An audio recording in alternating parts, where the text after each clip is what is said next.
السلام عليكم ورحمة الله وبركاته. الحمد لله رب العالمين والصلاة والسلام على أشرف الأنبياء والمرسلين وعلى آله وصحبه ومن استنى بسنته إلى يوم الدين. اللهم اجعلنا منهم ومن الذين آمنوا وعملوا الصالحات وتواصوا بالحق وتواصوا بالصبر. آمين يا رب العالمين. সত্যি দারুণ লাগছে এখানে আসতে পেরে, মাশাআল্লাহ। আমি সত্যিই খুবই খুশি এখানে এসেছি বলে। আমি অত্যন্ত কৃতজ্ঞ তাদের প্রতি যারা আজ সন্ধ্যায় এখানে এসেছেন। বিশেষ করে অডিয়েন্সের মায়েদের উপস্থিতির কারণে কৃতজ্ঞতা বোধ করছি। মায়েদের জন্য করতালি শুনতে চাই, যারা তাদের বাচ্চাদের এখানে নিয়ে এসেছেন এবং তাদের সামলে রাখার দায়িত্বে আছেন। আমি জানি ওই লোকগুলো আপনাদের কোনো বিশেষ সাহায্য করবে না। আমি আরও কৃতজ্ঞ সেসব মায়েদের প্রতি যারা তাদের দুরন্ত সন্তানদেরকে নিয়ে এসেছেন। যেমন ওখানে ওই বাচ্চাটার মতো যে আমার সাথে কর্মর্দন করেছিল আর তারপর আমার আঙুল নিয়ে পালিয়ে যেতে যাচ্ছিল। 10 মিনিট যাবৎ সে আমাকে ছাড়েনি, কিন্তু আমি তারপরও কৃতজ্ঞ, আলহামদুলিল্লাহ। কারণ আমি জানি কতটা কঠিন, বিশেষ করে মায়েদের জন্য এই ধরনের প্রোগ্রামে অংশ নেওয়া। বেশি রাত করে বের হওয়া মোটেই সহজ কাজ নয়। এর মানে আজকে রাতে তাদের বেশ কষ্ট হবে, কারণ বাচ্চারা ঘরে ফেরত যাওয়ার সময় খিটখিটে মেজাজ দেখাবে, তখন তাদের ঘুম পাড়ানো সহজ হবে না। আর এত কষ্ট সহ্য করবেন কারণ আপনারা কোরআন সম্পর্কে কিছু শুনতে চাইছেন। এখানে আমার কোনো ভূমিকা নেই, সে ব্যাপারে আমি স্পষ্ট ধারণা রাখি। আমাদের সকলের মাঝে যা ভালোবাসা সৃষ্টি করে দিয়েছে, আমাদের হৃদয়ে যা ভালোবাসা এনে দিয়েছে, তা হচ্ছে প্রকৃতপক্ষে স্বয়ং আল্লাহ সুবহানাহু ওয়া তাআলার বাণী। আল্লাহর বাণীর এই ক্ষমতা আছে, আর আমি মাঝে মাঝে সেই ভালোবাসার স্বাদ পাই। এমন মানুষ আমি যাদের আগে কখনো দেখিনি, অথচ তাদের চোখে মুখে আমি আমার প্রতি ভালোবাসার স্পষ্ট দেখতে পাই। তাদের চোখে আমি অকৃত্রিম দোয়া দেখতে পাই আমার জন্য, আমার পরিবারের জন্য, শুধুমাত্র একটা কারণ আমি চেষ্টা করছি, সামান্যতম চেষ্টা করছি আল্লাহর বইটা বোঝার এবং তা থেকে মানুষকে কিছু জানানোর, এতটুকুই। আমি অসাধারণ কিছুই করছি না, এই বইটিই অসাধারণ। যে কেউ এই কিতাবের জন্য কাজ করতে চাইবে, যে কেউ এই কিতাবের বার্তা নিজের জন্য এবং অন্যের জন্য শেয়ার করবে, আল্লাহ আযজা ওয়া জাল্লা তাদের পুরস্কৃত করবেন। আর সবচেয়ে বড় উপহার যা আমি কিংবা আপনি অর্জন করতে পারি, তা হলো মানুষের দোয়া। যখন মানুষ আপনার জন্য দোয়া করে, আপনি এর চেয়ে মূল্যবান আর কিছুই অর্জন করতে পারবেন না। এখন আমি আজকে একটা গল্প বলে শুরু করতে চাই। এটা একটা জটিল বিষয়। আমি একটা গল্প দিয়ে শুরু করব, আর গল্পটা আসলে আমার নিজের আর কিছু ধারণা যা কোরআন সম্পর্কে আমি পোষণ করতাম। আমি মুসলিম ঘরেই জন্ম নিয়েছিলাম। আপনারা অনেকেই আমার কাহিনী জানেন। মুসলিম ঘরে জন্ম নিয়েছিলাম আমি, তবে একেবারেই গতানুগতিক পাকিস্তানি মুসলিম ঘরে জন্মেছিলাম, যার অর্থ হলো আমরা ধর্মকে খুব একটা গুরুত্ব দিয়ে দেখিনি। আমি কখনো আরবি শিখিনি, কখনো তাজবিদ শিখিনি, কখনো কোরআন মুখস্থ করার ব্যাপারে অধ্যবসায় করিনি। আমার ছোটবেলায় কিছু সূরা মুখস্থ করেছিলাম, এতটুকুই। আমার প্রাথমিক স্কুলিং আসলে সৌদিতে হয়েছিল, তবে আমি জন্মগ্রহণ করেছিলাম জার্মানিতে, তাই আমার কিন্ডারগার্টেন স্কুল ছিল জার্মানিতে, জার্মান ভাষায়। আমি তখন কোনো ভাষা পারতাম না জার্মান ভাষা ছাড়া। অদ্ভুত শোনাচ্ছে, কারণ আমি এখন জার্মান পারি না। যাই হোক, এরপর আমি উর্দু ভাষা শিখলাম। 2nd গ্রেড থেকে 8th গ্রেড পর্যন্ত আমি সৌদিতে ছিলাম, কিন্তু পাকিস্তানি স্কুলে পড়তাম, যেটা মজার ব্যাপার ছিল। তো সেখানে আমি উর্দু শিখেছিলাম। হাই স্কুলে আমি যুক্তরাষ্ট্রে আসলাম। আমার কাছে তখন কোনো ভালো কারণ ছিল না যে জন্য আমি ধর্মকে গুরুত্ব দিতে পারি। একজন টিনেজার হিসাবে যে কুইন্সে বসবাস করছে, আমার চারপাশের কেউ, আমার সব বন্ধুদের মাঝে কেবল একজন মুসলিম ছিল, আর আমি তাকে মুসলিম হিসাবে চিনতাম কারণ তার নাম ছিল আতিফ, অন্য কোনো কারণে নয়। আপনি নিউ ইয়র্কে হাই স্কুলে একজন মুসলিমের মতো আচরণ করেন না, আমরা কেউই তা করি না, তাই না? তো সে বয়সে আমি এখন সেই সময়ের কথা চিন্তা করি, আমার কলেজের কথা ভাবি আর নিজেকে জিজ্ঞেস করি তখন আমি ইসলাম নিয়ে কী ভাবতাম। আর প্রথম যে উত্তর আমার মাথায় আসে তা হলো আমি তখন ইসলাম নিয়ে কিছুই ভাবতাম না। আমি তেমন কিছুই ভাবতাম না, কিন্তু তাও যদি কিছু ভেবে থাকি তা হলো 3টি জিনিস। এই 3টি বিষয় দিয়ে আমি শুরু করব, আর আমি চাই আপনারা এই 3টি বিষয় মনে রাখবেন। প্রথম যে বিষয়টা আমি ভাবতাম তা হলো ইসলাম যুগোপযোগী নয়। এতে আমার বর্তমান সমস্যাগুলোর কোনো সমাধান নেই। আমি যখনই কোনো খুতবা শুনতে যাই, যখনই কোনো লেকচার শুনতে যাই, তারা বলে এমন সব চমৎকার ঘটনা যা অনেক কাল আগে ঘটে গিয়েছে। তারা কখনোই বর্তমান সময়ে কোনো ভালো কিছু হওয়ার কথা বলে না। এখন শুধু খারাপ সময় যাচ্ছে, ভালো সময় অনেক আগেই পার হয়ে গিয়েছে। তারা আমাকে এটাই বারবার বলতে থাকে। নবীদের সময় অসাধারণ ছিল, সাহাবাদের সময়টা দারুণ ভালো ছিল, আমরা আগে অনেক ভালো ছিলাম, কিন্তু এখন আমরা হলাম কয়েকজন মুনাফিকুন।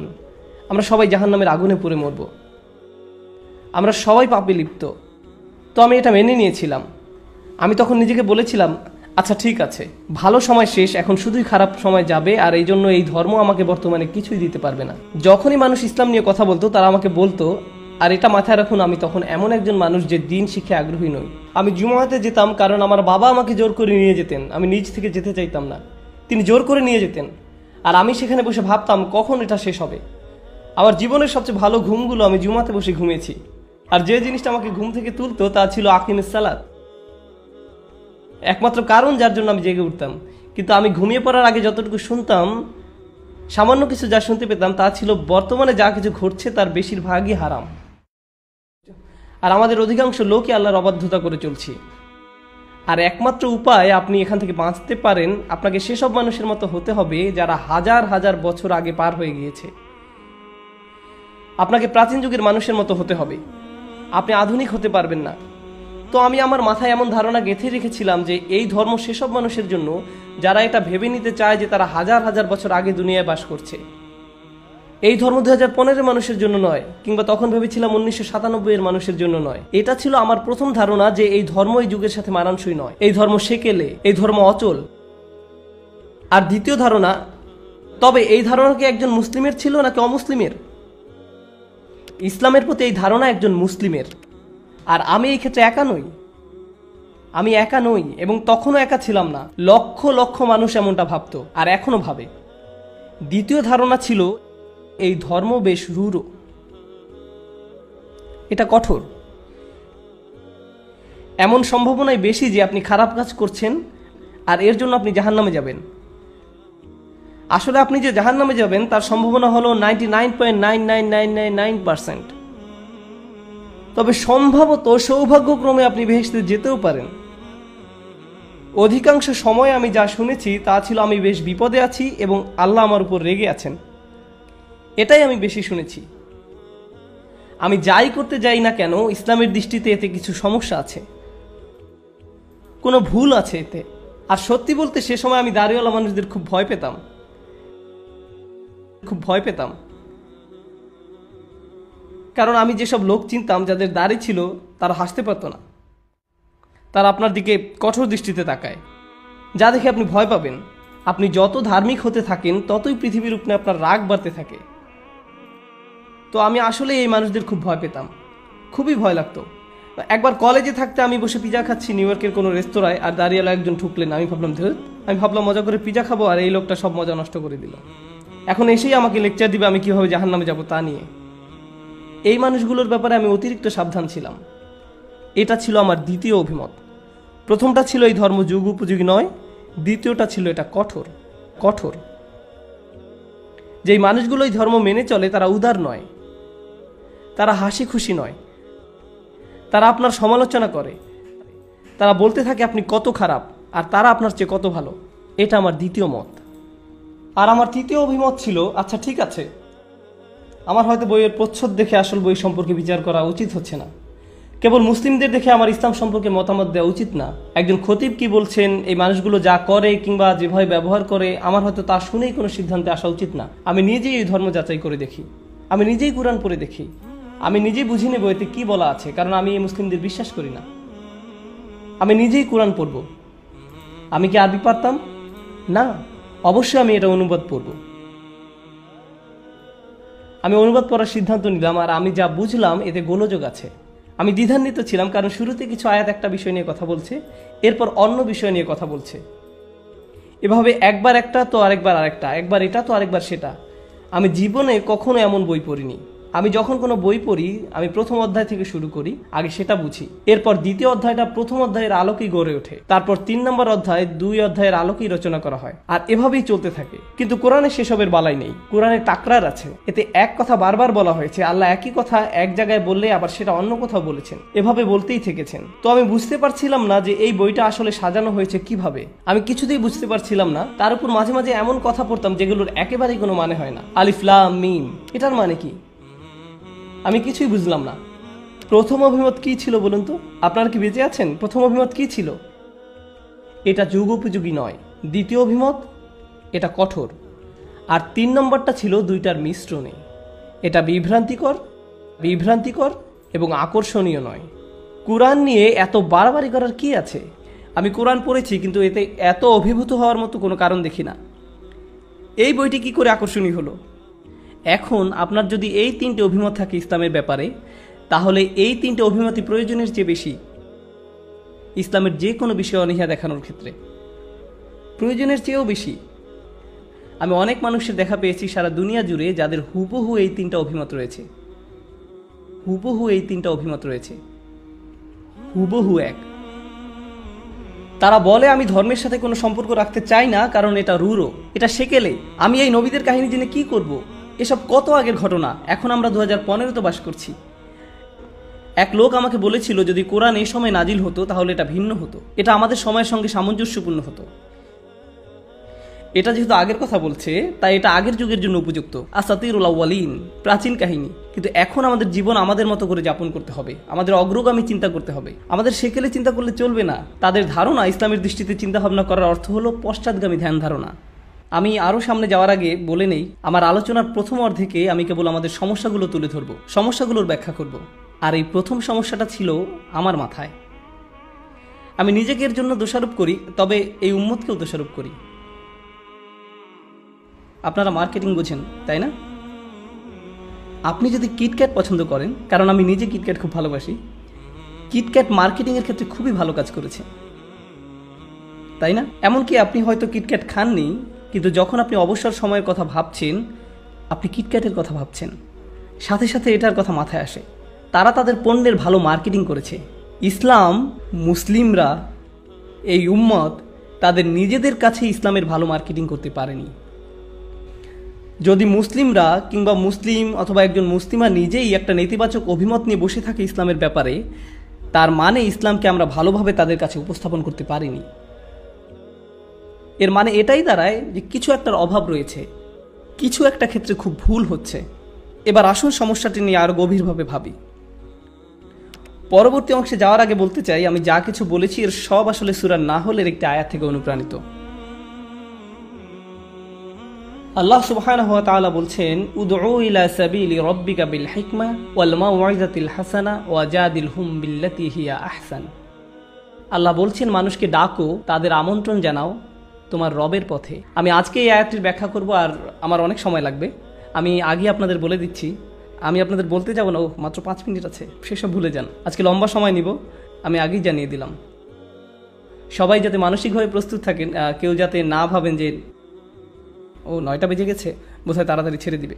না না, আমি সংক্ষেপ করব না, আমি আজকে সংক্ষেপ করব না, এটা দীর্ঘ এবং একঘেয়ে হবে। তো তিনি বলছেন তোমার রবের দিকে ডাকতে থাকো হিকমার সহিত। কেউ কি জানেন হিকমা মানে কি? জানলে জোরে বলুন, একটা হিন্ট দিচ্ছি। প্রজ্ঞা, সাবাস। হিকমা অর্থ হলো প্রজ্ঞা।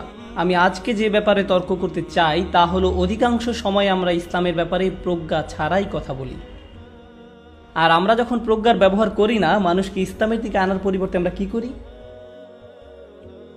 তাদেরকে ইসলাম থেকে দূরে সরিয়ে দেই।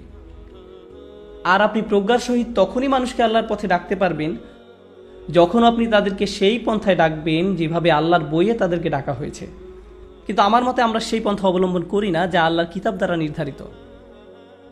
আমরা আমাদের নিজস্ব উপায়ে ডাকি, আর এই পদ্ধতিগুলো একেবারেই বিফল। আসলে এগুলো মোটেই বিচক্ষণ পন্থা নয়, খুবই অবিবেচনাপূর্ণ পদ্ধতিতে মানুষকে ইসলামের পথে আহ্বান করা। তো আমি আপনাদের ছোট একটা তালিকা দিব কিভাবে আমরা এই ভুলগুলো করে থাকি। বেশি বড় নয়, ছোট লিস্ট, আর আমি তাড়াতাড়ি বলে যাব। কিন্তু আমি যখন বলতে থাকবো আমি চাই আপনারা সেসব খুতবা শুনেছেন, লেকচার শুনেছেন, ডিনার টেবিলে বসে যেসব ইসলামিক আলোচনা করেছেন, ইসলামের ব্যাপারে আপনাদের যেসব কথা হয় যে কোনো ক্লাসে কিংবা কোনো কোর্সে করতে গিয়ে, সেগুলোর কথা ভাবতে থাকবেন। আর খেয়াল করুন এমন কিছু শুনেছেন কিনা যা আপনাকে এসবের কথা মনে করিয়ে দেয়। ইসলামের পথে আহ্বানের প্রথম অবিবেচনাপূর্ণ পদ্ধতি হলো আমরা বিরোধ নিয়ে কথা বলি। এই গ্রুপের সাথে সেই গ্রুপের তুলনা, এই শেখের সাথে সেই শেখের দ্বন্দ্ব, এই মাযহাবের সাথে অন্য মাযহাবের বিরোধ। তুমি এমন বলছো অথচ ওই শেখ অন্যরকম বলেছেন, তুমি তর্কে যেতে চাও? আর এমনও মানুষ আছে যারা বলে যে তারা ইসলামের ব্যাপারে কথা বলছে, কিন্তু তাদের মুখে একমাত্র যে কথাটা শোনা যায় তা হলো অন্য মানুষরা কি ভুল করছে। তাদের ইউটিউব চ্যানেল আছে, ফেসবুক পেজ আছে, ব্লগ আছে। এই মানুষগুলো অনেক পরিশ্রম করে অন্যের ভুল নিয়ে গবেষণা করার জন্য। আপনার জীবনে কি আর কিছু নেই? যাই হোক, তারা এমনটাই করে। তারা পড়াশোনা করে, তারা অনেক পড়াশোনা করে, আর তারপর বলে এই ভিডিওতে 87 নম্বর মিনিটে, ভাই আপনি 87 মিনিট ধরে শুনেছিলেন কেবল একটা ভুল ধরার জন্যে? অসাধারণ। আপনার মনোযোগের দৃঢ়তা দেখে আমি অবাক হচ্ছি। এই ভাই এমন কথা বলেছেন, আস্তাগফিরুল্লাহিল আযীম। এই জন্যই এই ভাই আমাদের জন্য ফিতনা। সে মানুষকে জাহান্নামের দিকে ডেকে নিয়ে যাচ্ছে। টাটা। এই আমার ব্লগের অ্যাড্রেস, এই উম্মাকে এই ভাই থেকে রক্ষা করার জন্য। এই কথাগুলো আপনার কাছে পরিচিত মনে হচ্ছে? মানুষ কারো কাছ থেকে উপকৃত হলে আমার কারো নাম উল্লেখ করতে হবে না। আমি এসবের পরোয়া করি না, আর আমি নিজের ব্যাপারেও বলছি না, কারণ আমি সত্যি এসবের পরোয়া করি না। আমি ইউটিউব ভিডিওর নিচে কমেন্ট করি বিনোদনের জন্য। কিন্তু হয়তো এমন কেউ আছে যার থেকে আপনি উপকৃত হচ্ছেন। হয়তো আপনি মুফতি মেং থেকে উপকৃত হয়েছেন, যাকে আমি অত্যন্ত ভালোবাসি, খুবই কুল।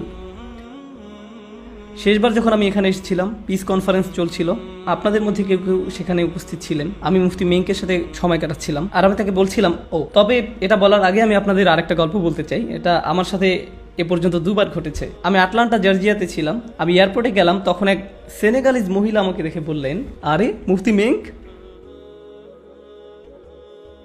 আমি বললাম, না, আমি জানি আপনি মুফতি মেঘ, আপনি মিথ্যা বলছেন, মিথ্যা কথা বলছেন, আমি আপনার ভিডিও দেখেছি। না, আমি মুফতি মেঘ নই। না, আপনি মিথ্যা বলছেন, ওয়াল্লাহি আপনি মুফতি মেঘ। আমি আমার আর মুফতি মেঘের একটা ছবি বের করলাম আর তাকে দেখালাম, এটা হলো মুফতি মেঘ আর এটা আমি। ওহো, আপনি দেখতে অনেকটা তার মতন। আচ্ছা, ঠিক আছে। ঠিক একই জিনিস ঘটেছে দোহাতে। এক ভাই আমার কাছে এসে বললেন, আপনি মুফতি মেঘ তাই না? আর আমি কিছুটা ভেবে বলে ফেললাম, হ্যাঁ। তবে আমার সবচেয়ে প্রিয় ঘটনাটা ঘটেছে দুবাই এয়ারপোর্টে। ভাই আপনি নোমানেং?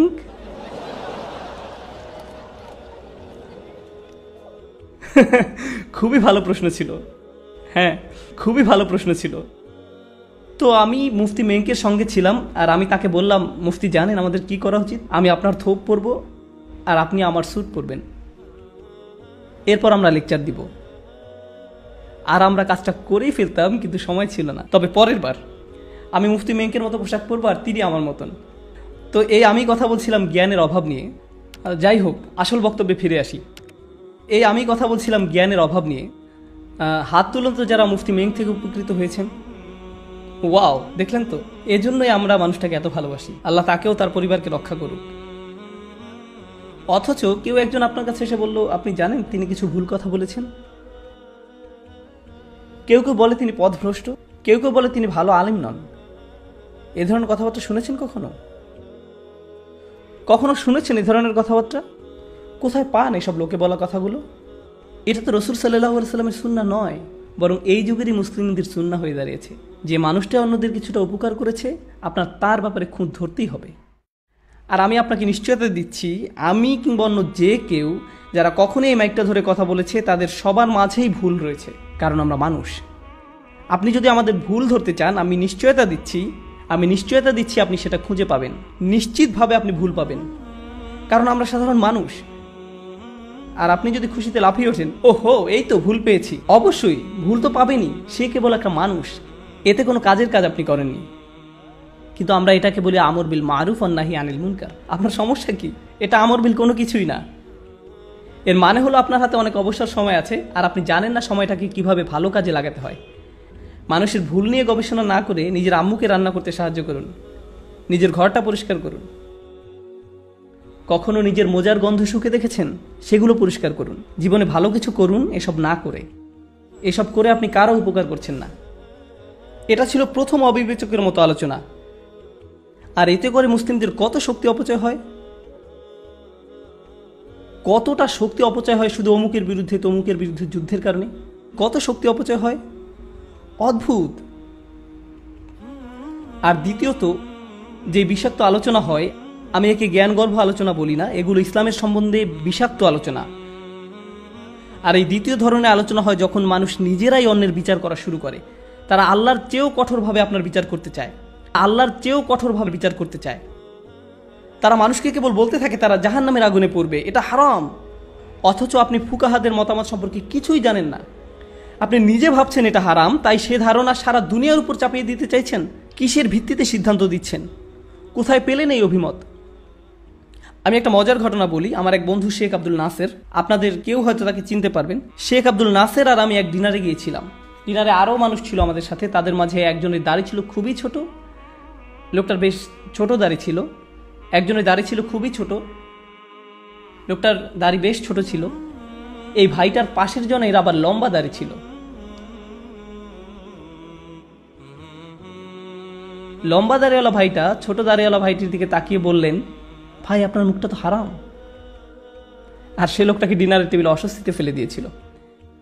আর আপনারা জানেন, যখন ফকিহ বিষয়ে আলোচনা হয় তখন আমি মুখ খুলি না, কারণ আমি ফকিহ নই, আমি আলিমও নই।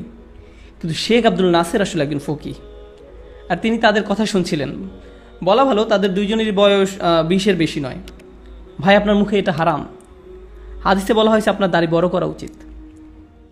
ঠিক তখন শেখ আব্দুল নাসের তার বারবিকিউ মাত্র মুখে তুলতে যাচ্ছিলেন, সেটা রেখে ছেলেটাকে সম্বোধন করলেন, ভাই আপনার এই হাদিসটা কোথায় পেয়েছেন?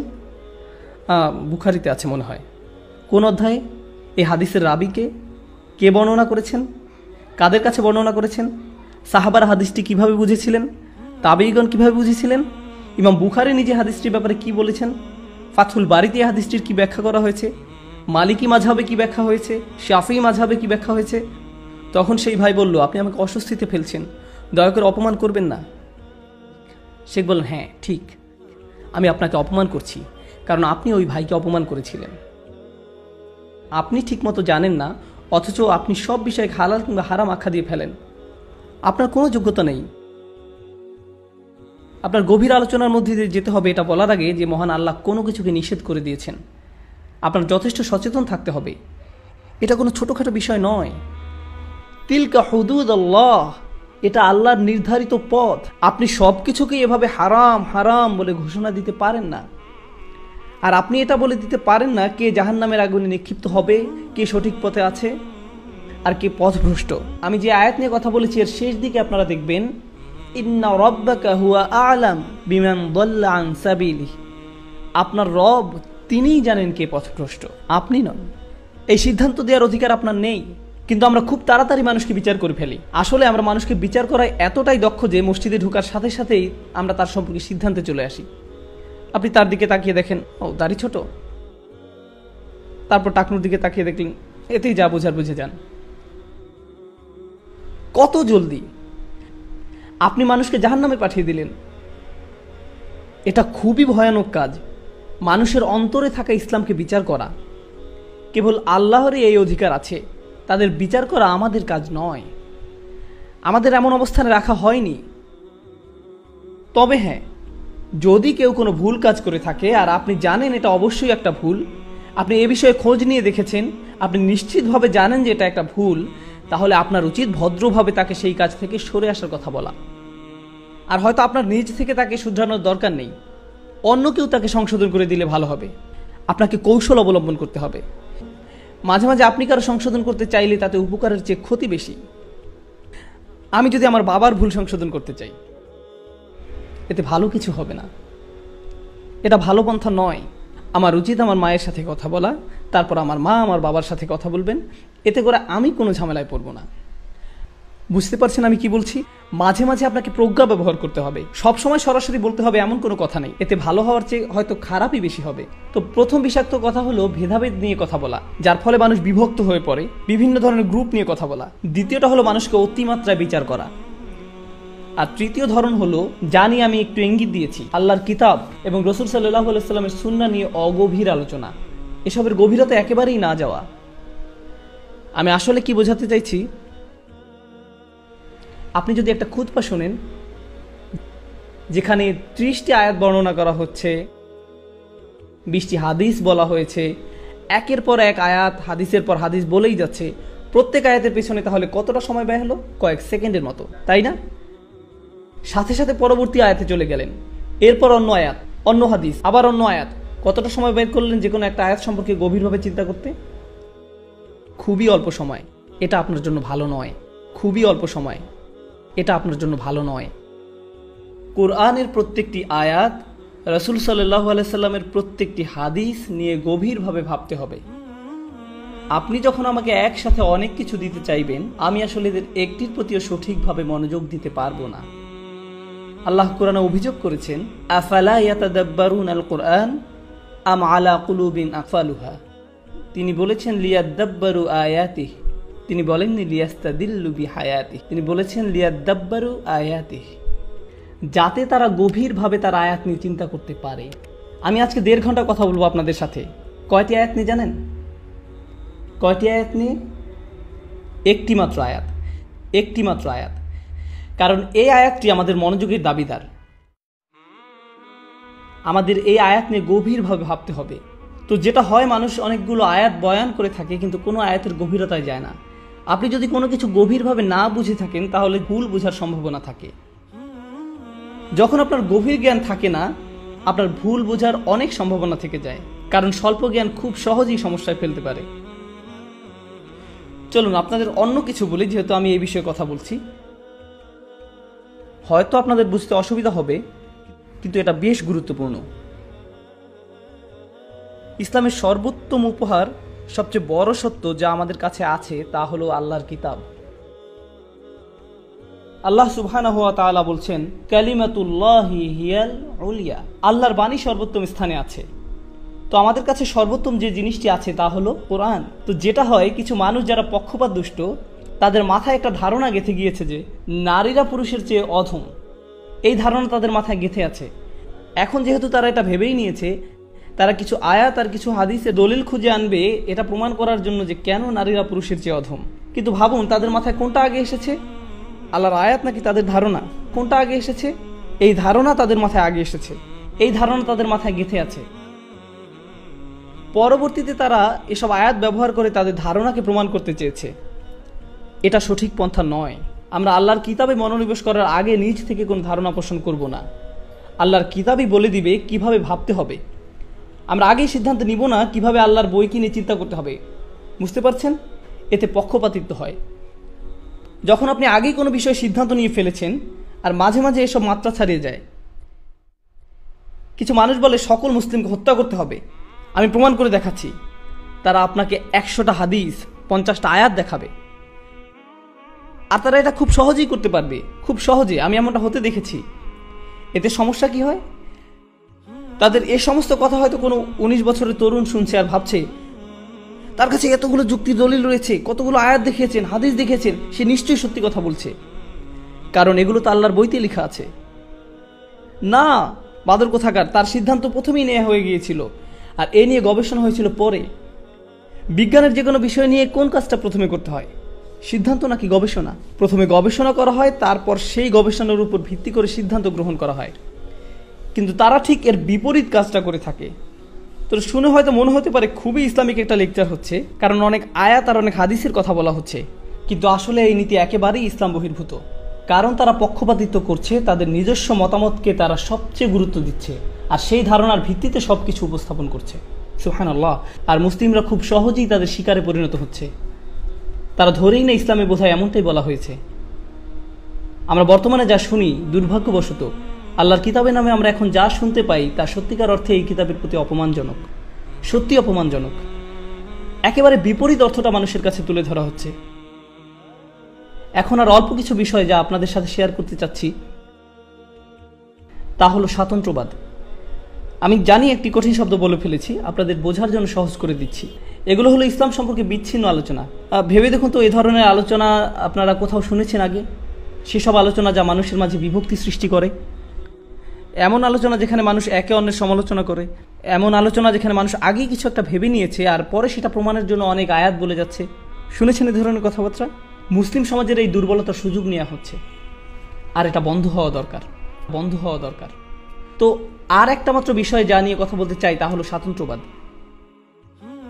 এর মানে হলো তারা আপনাকে বলবে যারা সত্যের উপর প্রতিষ্ঠিত তারা কেবল আমরাই।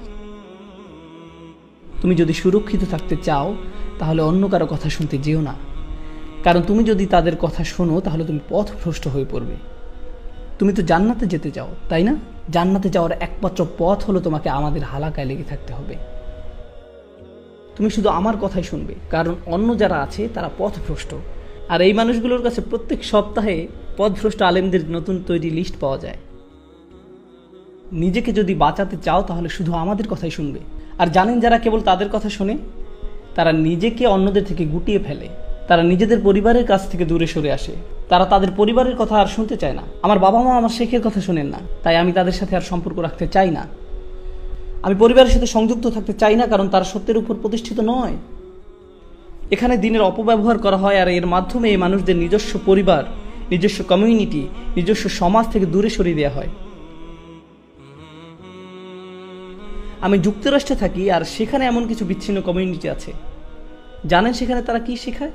তারা শেখায় সকল অমুসলিম হলো কুফফার, তারা অপবিত্র, তারা খারাপ লোক, তাদের সাথে সম্পর্ক রেখো না। তুমি যদি তাদের সাথে সম্পর্ক রাখো, তাদের বন্ধু হও, যদি তাদের সাথে ভালোভাবে কথা বলো, যদি তাদের সাথে ব্যবসা করো, তাহলে তারা তোমার জন্য ফিতনা, তারা তোমাকে দিন থেকে দূরে সরিয়ে দিবে এবং তারা তোমাকে কাফির বানিয়ে ফেলবে। তাই তাদের থেকে দূরে থাকো। তো সেখানে এমন মসজিদ আছে আমেরিকাতে, চিন্তা করুন, আমেরিকাতে এমন মসজিদ আছে 40 বছর ধরে, যে মসজিদের প্রতিবেশীরা হলো অমুসলিম, এবং এটা যে মসজিদ সেই ব্যাপারে তাদের কোনো ধারণাই নেই, কারণ সেই মসজিদের লোকেরা বলতো এরা ফিতনা, এরা কুফার। কোথা থেকে পেয়েছেন এসব? এমন চিন্তা চেতনা কোথা থেকে আসলো? যদি রাসূলুল্লাহ সাল্লাল্লাহু আলাইহি সাল্লাম মক্কার মানুষের সাথে সম্পর্ক না রাখতেন আর নিজেকে বিচ্ছিন্ন করে ফেলতেন, তবে আমরা আজ শাহাদা বলতে পারতাম না। আমি একজন মুসলিম কারণ আমার বাবা একজন মুসলিম, তার বাবা একজন মুসলিম, তার বাবা একজন মুসলিম, তার বাবা একজন মুসলিম, কিন্তু তার বাবা একজন বৌদ্ধ। আমি এক বৌদ্ধ পরিবার থেকে এসেছি। আমি খুঁজে দেখেছি আমার প্র প্র প্র প্র পিতামহ একজন বৌদ্ধ ছিলেন, আর তিনি মুসলমান হয়েছিলেন। কেউ একজন তার সাথে কথা বলেছিলেন, তাকে নোংরা কিছু ভাবেননি, কেউ তাকে সৌজন্য বোধ দেখিয়েছিলেন, তাকে কেউ একজন মানুষের মর্যাদা দিয়েছিলেন, কেউ তাকে ভালোবাসা এবং সম্মান দেখিয়েছিল। এখানে হোটেলে আমি এলিভেটরে ছিলাম, আর এক ছেলে, কি যেন নাম তার, ঋত্বিক, খুব কঠিন উচ্চারণ, হ দিয়ে শুরু হয়, ঋত্বিক। জানা কথা এটা কোনো মুসলিম নাম নয়, কিন্তু যেটা হয় আপনারা নেম প্লেটে নামটা পড়েন আর ভাবেন মুহাম্মদ লেখা আছে, তার মানে মুসলিম, আসসালামু আলাইকুম, কিন্তু হিন্দু নাম দেখলে বলেন থু। না, এমনটা উচিত নয়। আমি বললাম, ঋত্বিক কি খবর আপনার? ভালো স্যার। কতদিন হলো কাজ করছেন? 4 মাস স্যার। চাকরি করতে কেমন লাগছে? খুব কঠিন। জানি, আসলেই খুব কঠিন। আর আমরা এভাবেই বন্ধু হয়ে গেলাম। আস্তাগফিরুল্লাহ, আমি এক কাফিরের সাথে কথা বলে ফেলেছি। শান্ত হন। এই দিন আমাদের অমুসলিমদের ঘৃণা করতে শেখায় না। এই দিন এসেছিল সকল মানুষকে তার সম্মান ফিরিয়ে দিতে। ওয়ালাকাদ কাররামনা বানি আদম। আল্লাহ বলছেন, আমি সম্মান দিয়েছি আদম সন্তানদেরকে। আমি আবারও বলছি, আল্লাহ কাদের সম্মান দিয়েছেন? আদম সন্তানকে। আদম সন্তানকে। তার মানে আদম আলাইহিস সালামের প্রত্যেক সন্তানকে সম্মান দেওয়া হয়েছে। কে দিয়েছেন এই সম্মান? আল্লাহ। আপনি তাদের অসম্মান করার কে? আল্লাহ তাদের মর্যাদা দিচ্ছেন, অথচ আপনি দিচ্ছেন না। আর আপনার ধারণা ইসলাম আপনাকে বলেছে তাদের অসম্মান করতে, ইসলাম বলেছে তাদেরকে খারাপ ভাবতে। আপনি সেই আয়াতটি বুঝতে পারেননি যেখানে আল্লাহ মুশরিকদেরকে নাজাস বলেছেন। আয়াতটি কোথায় আছে, কখন বলা হয়েছে, কোন সূরায় বলা হয়েছে, কিসের প্রেক্ষিতে বলা হয়েছে, কিভাবে এর প্রয়োগ করতে হবে, আমরা এইসব কিছুই জানতে চাই না, কারণ আমরা শুধু উপরে উপরে দেখেই খুশি। গভীরভাবে এ নিয়ে ভাবতে চাই না কেউ। আমাদের এত সময় নেই। এগুলো সবই প্রজ্ঞার বিপরীত। এখন আমরা কথা বলবো প্রজ্ঞা কি সে বিষয়। এতক্ষণ আমি নেতিবাচক কথা বলেছিলাম, কিন্তু এখন আমরা ইতিবাচক কথা বলবো। আমি কেন এভাবে কথাগুলো সাজিয়েছি? কারণ আমি চাই আপনারা এখান থেকে ইতিবাচক চিন্তা মাথায় নিয়ে যাবেন। নেতিবাচক ভাবনা নিয়ে কেউ ফিরে যাক, সেটা আমি চাই না। এখন মনোযোগ দিয়ে শুনুন। আমি শুরু করব যে আয়াত দিয়ে, তা হলো সূরা নাহলের অন্তর্ভুক্ত। সূরা নাহলের এই আয়াতে মানুষকে বিচক্ষণতার সাথে দাওয়াত দিতে বলা হয়েছে। আমি অন্য যেসব আয়াত ব্যবহার করে এই আয়াতটি ব্যাখ্যা করব, সেগুলো সবই সূরা নাহলের অন্তর্ভুক্ত। একই সূরা থেকে এই সব আয়াত বলবো। আর এই সূরার একদম শেষ দিকে বলা হয়েছে মানুষকে বিচক্ষণতার সাথে দাওয়াত দিতে। আর এই সম্পূর্ণ সূরা জুড়ে আল্লাহ উদাহরণ দিয়ে বলেছেন কিভাবে মানুষকে দাওয়াত দিতে হবে। এই সূরাতেই সেই শিক্ষা দেওয়া হয়েছে কিভাবে বিজ্ঞতার সাথে মানুষকে দাওয়াত দিতে হবে। তো আমি আপনাদেরকে বলে একটি উদাহরণ দেব, মনোযোগ দিয়ে শুনুন, কারণ আমি আপনাদের পরীক্ষা করব। হ্যাঁ, পরীক্ষা করব। আমি জিজ্ঞেস করব আর আপনাদেরকে জোরে প্রশ্নের উত্তর দিতে হবে। আল্লাহ বলছেন তিনি আকাশ থেকে পানি বর্ষণ করেন। আনজালা মিনাস সামাই মান। তিনি আকাশ থেকে পানি বর্ষণ করেন। আনজালা মিনাস সামাই মান। ওয়াজ-যাইতুন ওয়ান-নাখিলা ওয়াল-আ'নাব ওয়া মিন কুল্লিস সামারাত। এখন দেখি আপনাদের ভোকাবুলারি কতটা মজবুত। জাইতুন মানে কি? জাইতুন মানে কি? ভাইয়েরা জিতে গিয়েছে। ওয়ান-নাখিল খেজুর। ভাইদের পয়েন্ট 2, বোনদের 0। আল আনাব, আঙ্গুর, বোনেরা বসেছেন। অমিন কুল্লি সামারাত, অনেক ফল, ভাইরা আগে বলেছে। যদিও আপনারা মেয়েদের সেকশনে বসেছেন, তাও 3-1। এখন শুনুন, আল্লাহ বলছেন তিনি আকাশ থেকে পানি বর্ষণ করেছেন, আর এরপর তা থেকে জলপাই উৎপাদিত হয়েছে, পাম গাছ, খেজুর গাছ, আঙুর উৎপাদিত হয়, ক্ষেত খামার হয়, ফসল আসে, সব ধরনের ফসল। তারপর বলছেন সব রকমের ফল উৎপাদিত হয়।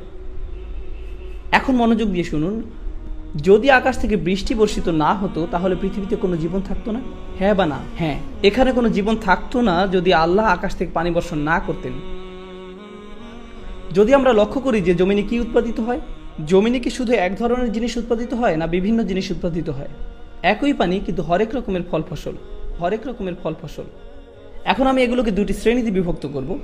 প্রথমত কৃষি জমি। কৃষি জমিতে কি ফসল নিজে নিজেই জন্মে না কৃষককে এর জন্য পরিশ্রম করতে হয়? এক্ষেত্রে বৃষ্টির পানি যথেষ্ট নয়।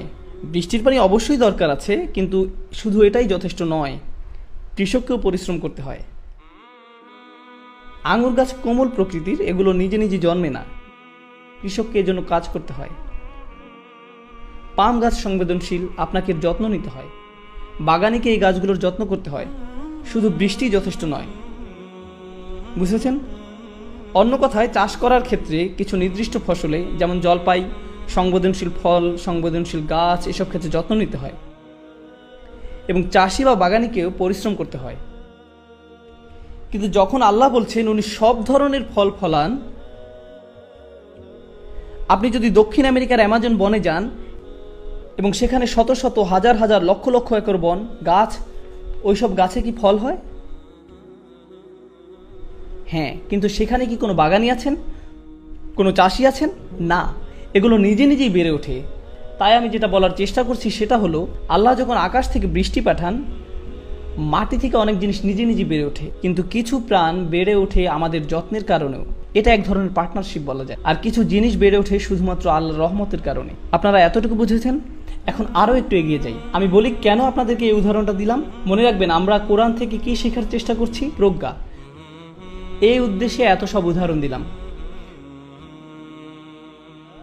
এখন শুনুন, একই সূরা আল্লাহ আযযা ওয়া জাল্লা বলছেন, আমি আপনার প্রতি এজন্যই কিতাব নাজিল করেছি যাতে তাদেরকে পরিষ্কার বর্ণনা করে দেন যে বিষয়ে তারা মতবিরোধ করছে, এবং ঈমানদারদেরকে ক্ষমা করার জন্য। আমরা আপনার নিকট কিতাব পাঠাইনি।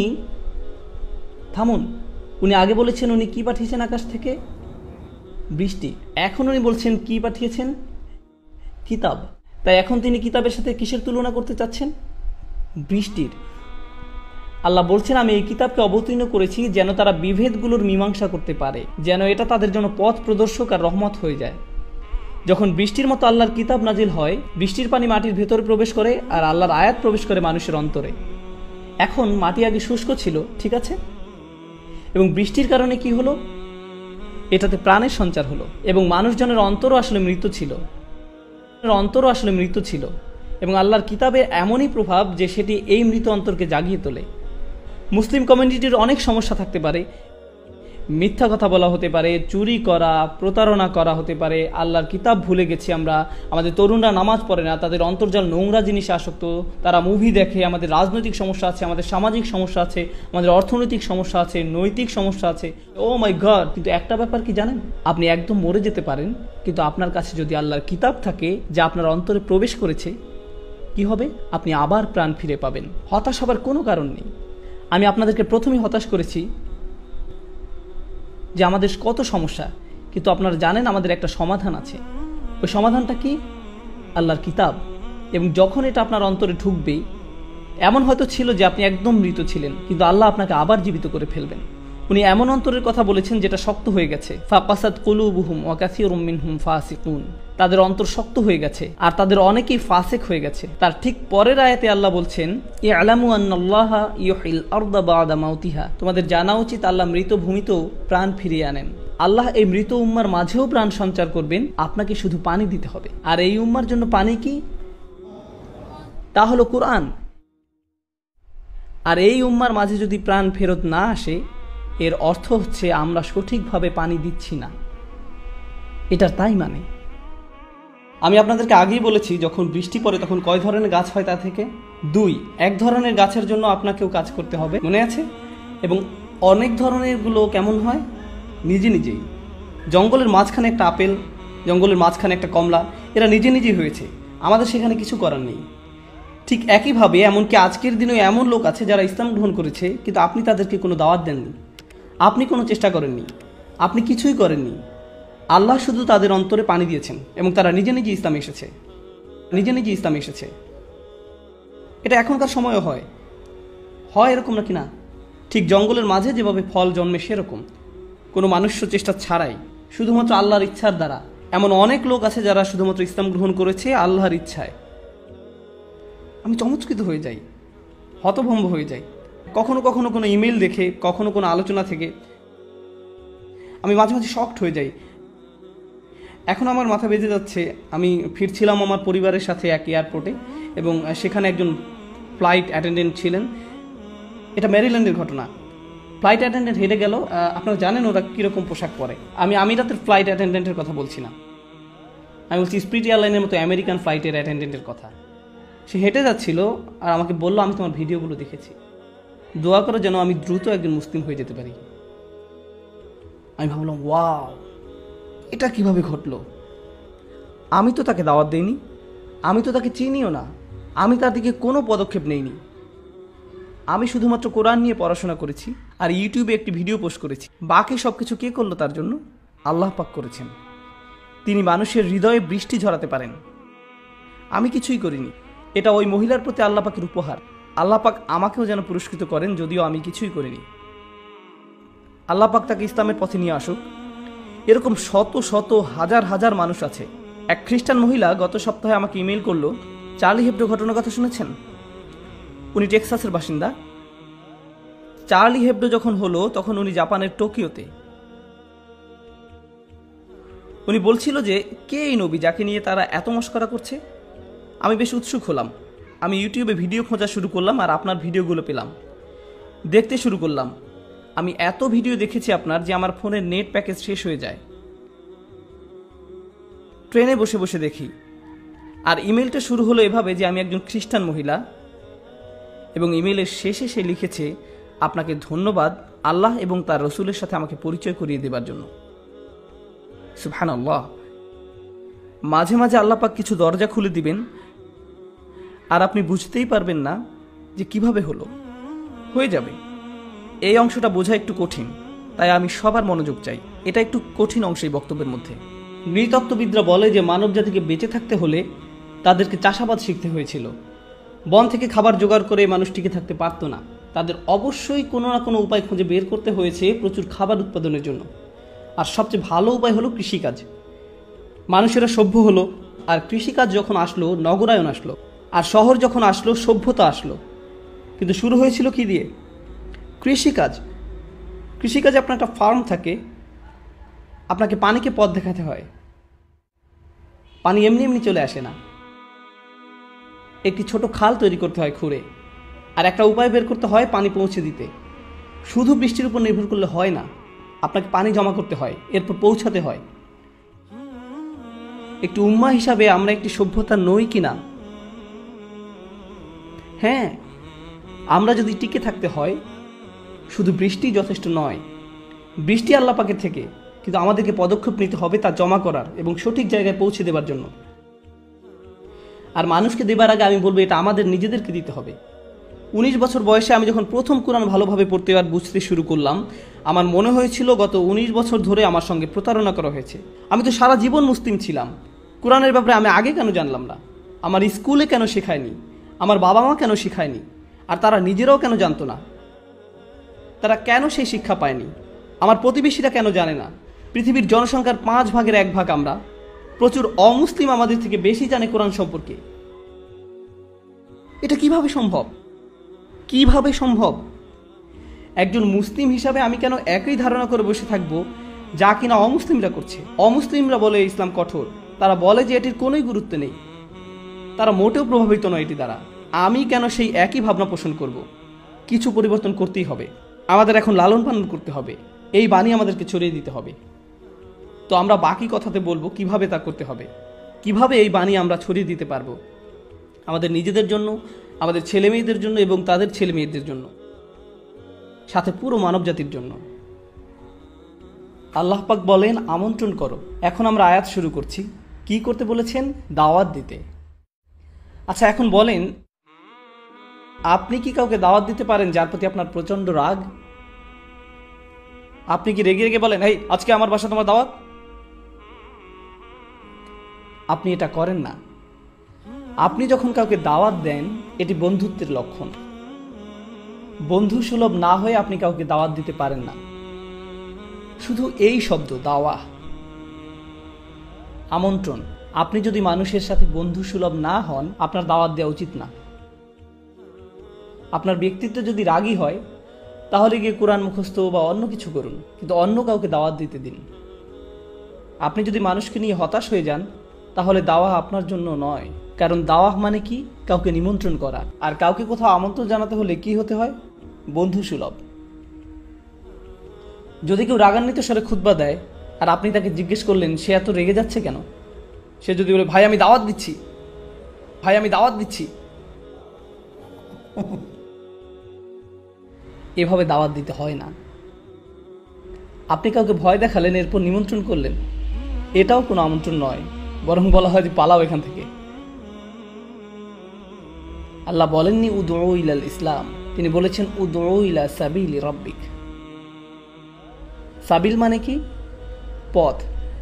মানে হলো আমন্ত্রণ করো তোমার প্রভুর পথে। সবাই তো জানেন পথ কি জিনিস। কেউ কি কখনো কাউকে কোনো পথের দিকে আমন্ত্রণ জানিয়েছেন? কোনো মানে নেই।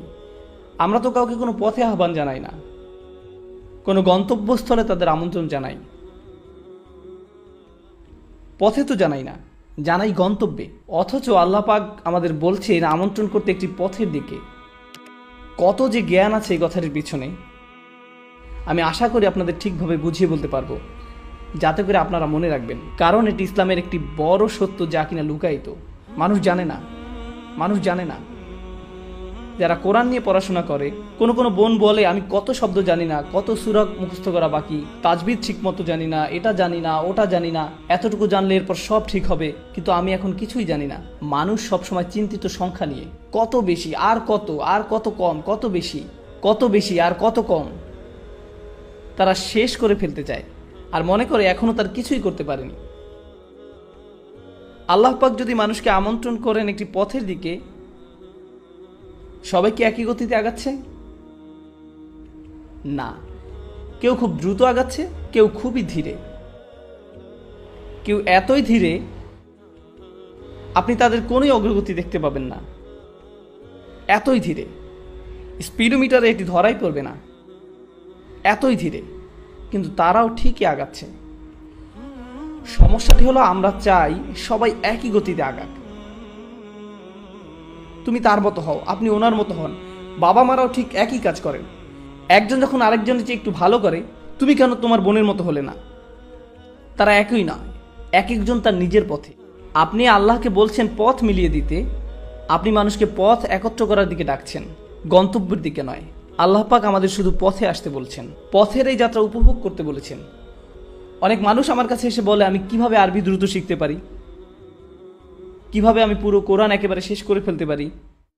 আমি বলি এত ব্যস্ততা কেন? আমি কি খুব শীঘ্রই মারা যাবেন? সময় আছে, ধৈর্য ধরুন। আল্লাহ পাক এটা দেখতে চান না যে কতটুকু আপনি জানেন, তিনি দেখতে চান আপনি সেই পথে আছেন কিনা। আর আপনি যখন পথে থাকবেন, কিভাবে জানবেন আপনি পথে আছেন? আশেপাশের দৃশ্যপট বদলায় পথে, তাই না? বদলায় যখন আপনার অগ্রগতি হয়।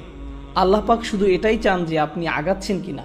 তিনি শুধুই অগ্রগতি চান, পরিপূর্ণতা নয়। ওটা আশেপাশের মানুষ চায় আপনার কাছ থেকে, আল্লাহ পাক তা চান না। আল্লাহ পাক জানেন তিনি কাকে সৃষ্টি করেছেন। তিনি আমাদের বলেন না যে নির্ভুল হয়ে যেতে, তিনি চান আমাদের অগ্রগতি হোক, এতটুকুই তিনি চান। আল্লাহ পাক আমাদের দিনকে সহজ আর সুন্দর করেছেন, আর আমরা সেটাকে কঠোর আর কদর্য বানাই। আমরা মানুষকে ছোট করি কারণ তারা নির্ভুল নয়, আমরা তাদের ছোট করি কারণ তারা এখনো গন্তব্যে পৌঁছায়নি। সাহাবারা সর্বশ্রেষ্ঠ প্রজন্ম ছিলেন, হ্যাঁ, সর্বকালের সর্বশ্রেষ্ঠ প্রজন্ম ছিলেন তারা। তারা ইসলামের জন্য মরতেও প্রস্তুত ছিলেন। হ্যাঁ নাকি না? আল্লাহ পাক তাদের আয়াত পাঠিয়েছিলেন মদ্যপান নিয়ে সর্বমোট 3টি স্তরে। তারা এমন ছিলেন যে ইসলামের জন্য তারা মরতেও সদা প্রস্তুত। তবু আল্লাহ পাক প্রথমে বলেছেন মদ্যপানের খারাপ দিকগুলো ভালোর থেকে বেশি। এরপরে বললেন মদ্যপ অবস্থায় নামাজের কাছেও এসো না। এরপর সূরা মায়েদায় নাজিলের সময় অনুযায়ী একেবারে শেষ সূরাগুলোর মধ্যে একটি, সেখানে তিনি বললেন এটি শয়তানের সাহায্যকারী, তোমরা থামাও। তাহলে সাহাবারা যারা কিনা সেরা প্রজন্ম, আল্লাহ পাক তাদের থেকেও আশা করেননি যে তারা সাথে সাথে মদ্যপান ছেড়ে দিবেন। তিনি যদি চাইতেন তিনি একেবারে শুরুতেই এই আয়াত দিতে পারতেন। এখন দেখুন, মদ্যপান শুধু হারাম নয়, বরং এটি খুবই খারাপ অভ্যাস। এখানে পার্থক্য আছে। যেমন শুকর খারাপ কিছু নয়, কিন্তু এটি হারাম। আপনি শুকর দেখে বললেন আস্তাগফিরুল্লাহ, শয়তান। না না, এটি শুকর, না খেলেই চলবে। আল্লাহ পাক বানিয়েছেন, এটি খারাপ কিছু নয়। কিন্তু মদ্যপান এটি শুধু হারাম নয়, এটি একটি খারাপ অভ্যাসও বটে। সব সময় এটি শয়তানের সাহায্যকারী ছিল। কুরআন নাজিলের প্রথম বছরেও শয়তানের সাহায্যকারী ছিল, কুরআন নাজিলের 23তম বছরেও এটি শয়তানের সাহায্যকারী ছিল। কিন্তু এটি খারাপ হলেও আল্লাহ পাক সিদ্ধান্ত নিয়েছেন যে সাহাবারা ওই পথে যথেষ্ট আগায়নি, তাই তারা প্রস্তুত নয়, তারা আরেকটু আগাক। তাই প্রথমে বললেন যে খারাপ দিকগুলো ভালোর থেকে বেশি। এরপর আরেকটু আগানোর পর বললেন যে অন্তত ওই অবস্থায় নামাজে এসো না। তারপর একটা সময় পরে তিনি বললেন হ্যাঁ, এখন তোমরা প্রস্তুত, এখন থামো। সর্বশ্রেষ্ঠ প্রজন্মকেও আল্লাহ পাক সময় দিয়েছেন অনেক এই পথে অগ্রসরের জন্য। আর আমরা কি করি? আজকে যদি একজন মদ্যপ ব্যক্তি মসজিদে আসে, একেবারে মদ্যপ, কয়েকটি বিয়ার খেয়েছে সে, বেশ দূরে থেকেও আপনি গন্ধ পাচ্ছেন, এসে ঢুলতে ঢুলতে বললো আমি নামাজ পড়তে চাই, কি করবো আমরা তাকে নিয়ে? ঘাড় ধরে বের করে দিবেন। আর যখন বের করে দিলেন, এরপর সে কোথায় যাবে? আবার সেই বারে আবার মদ খেতেই যাবে। সে আল্লাহ পাকের ঘরে এসেছিল, সে আল্লাহর পথে অনেক বড় একটি পদক্ষেপ নিয়েছিল, আর আপনারা বললেন ফিরে যাও। এই পদক্ষেপ আমাদের জন্য যথেষ্ট নয়, ফিরে যাও। আল্লাহ পাক চান যেন এই পথে আপনি অগ্রসর হন, আর আপনাকে অন্যদেরকে সাহায্য করতে হবে এই পথে অগ্রসর হবার জন্য। হয়তো কেউ একটু বেশি সময় নেবে আর কেউ কম সময় নেবে। আল্লাহ পাক আমাদেরকে উদাহরণ দিয়েছেন মাটিতে বীজ বপনের, তাই না? আপনাদেরকে বলি, গত 1 বছরে আমার লেকচারগুলোতে এই একই প্রশ্ন আমাকে প্রায় 1000 বার করা হয়েছে। একই প্রশ্ন আমাকে প্রায় 1000 বার করা হয়েছে। লোকজন আসে এবং বলে, ওস্তাদ আমার স্বামী নামাজ পড়ে না, আমার ছেলে নামাজ পড়ে না, আমার স্ত্রী নামাজ পড়ে না, আমার বোন একদমই সালাত আদায় করে না, আমার চাচা নামাজ আদায় করে না, আমার বাবা ঠিকমতো নামাজ আদায় করে না, আমি কিভাবে তাদের নামাজ পড়াতে পারি? এমন একটা কিছু বলুন যাতে তারা একদম একেবারে বদলে যায়। আমি তখন বলি আচ্ছা দাঁড়ান, ভেবে দেখি। এমন কিছু আমার কাছে নেই। একজন কৃষক প্রথমে কি করেন?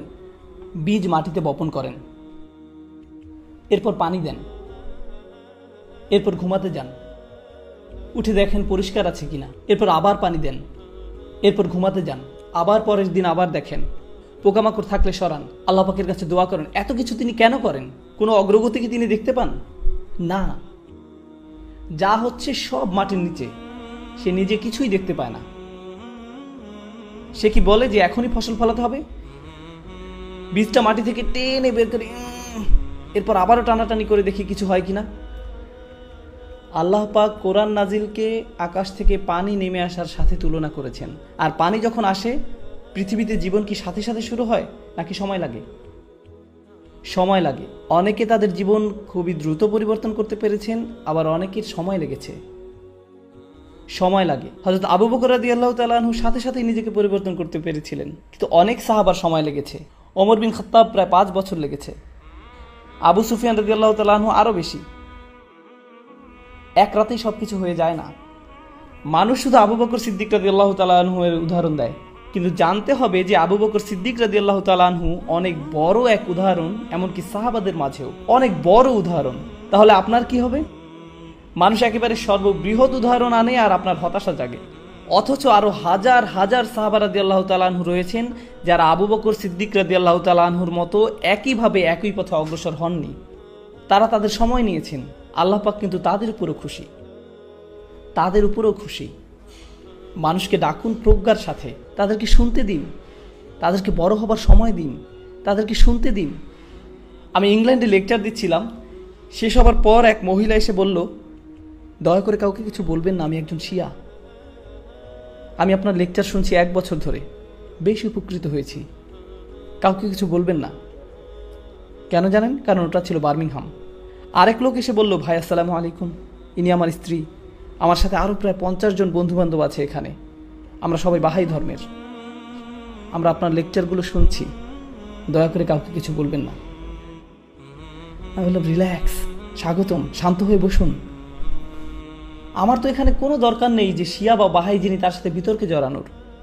কারণ কি? কারণ আমার একমাত্র উদ্দেশ্য হলো পানি মাটিতে পৌঁছানো, ওইটুকুই। বাকিটা কে করবে? বাকিটা করবেন আল্লাহ পাক। আমি আপনি আর কিছুই করব না। বাকিটা আল্লাহ পাকের উপর তিনি কি করবেন, আমি আপনি আর কিছুই করব না। আমরা মানুষকে সুযোগ দেই না, ব্যস্ত হয়ে যাই তর্ক বিতর্ক করার জন্য, আর এটা ইসলাম থেকে তাদের দূরে সরিয়ে দিচ্ছে। এটা প্রজ্ঞা নয়, এটা প্রজ্ঞা নয়। আল্লাহ পাক বলছেন, আল্লাহর পথে ডাকো প্রজ্ঞার সাথে। এরপর তিনি বলেন, তাদের ডাকো সুন্দর হৃদয় করা উপদেশ দিয়ে।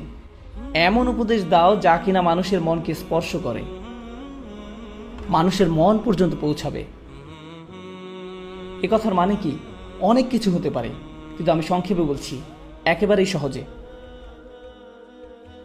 মাঝে মাঝে আপনি এমন কিছু বলেন যা মানুষকে রাগিয়ে দেয়, আবার মাঝে মাঝে আপনি এমন কিছু বলেন যা তারা গ্রহণ করতে রাজি হয়, আবার অন্য সময় আপনার কথায় তারা রেগে যায়, কিছু শুনতে চায় না। আপনাকে কথা বলার এমন উপায় খুঁজে বের করতে হবে যা কিনা মানুষের মনকে নরম করে দেয়, যা তাদের হৃদয়ে পৌঁছে যাবে। আপনাদের একটা উদাহরণ দেই। আপনারা ওই বিখ্যাত গল্পটি শুনেছেন যে হাসান ও হুসেন রাদিয়াল্লাহু তাআলা আনহু যখন একজনকে দেখছিল যে কিনা ঠিকভাবে উজু করছিল না, তখন তারা কি করেছিলেন? তারা কি বলেছিলেন, আস্তাগফিরুল্লাহ, এভাবে কেন উজু করছেন? আপনি এত বড় অথচ ঠিকভাবে উজু করতে পারেন না, এভাবে কেন উজু করছেন? দেখুন কিভাবে উজু করতে হয়। এইরকম কিছু কি তারা বলেছিলেন? না। তারা যদি তা করতেন তাহলে ওই ভদ্রলোক বেশ মন খারাপ করতে পারতেন। তারা কি করেছেন? তার পাশে গিয়ে নিজেরা উজু করা শুরু করলেন। আর এটা তার মনে গাঁথল যে এই ছোট ছোট ছেলেরা এত সুন্দর করে সময় নিয়ে উজু করছে, আমারও ওদের মতো সময় নিয়ে ভালোভাবে উজু করা উচিত। তারা কি করলো? এখানে তারা প্রজ্ঞা ব্যবহার করলো আর সুন্দর উপদেশ দিল যা কিনা মানুষের মনকে স্পর্শ করলো। এমন উপদেশ যা কারো মনকে নরম করে দেয়, এমন নয় যা কারো মনকে আরো শক্ত করে দেয়। কেউ যদি আপনার সাথে তর্ক করার মানসিকতা নিয়ে আসে, সরে যান ওখান থেকে। কেউ যদি অতি আবেগী হয়ে যায়, চলে যান। বিতর্কে জড়ানোর দরকার নেই। দাওয়াহ আর তর্ক এক নয়। কেউ কেউ বলে, আমি আমার কাজিনকে দাওয়াত দিচ্ছিলাম, আমরা 3 ঘন্টা ধরে তর্ক করেছিলাম। এটা দাওয়াত নয়। মানুষ যখন উল্টাপাল্টা আপত্তিকর কথা বলা শুরু করবে, তখন থেমে যান। পরে আবার সময় আসবে, আবার কথা বলা যাবে। আপনাকে এখনই কাউকে ঠিক করতে হবে না।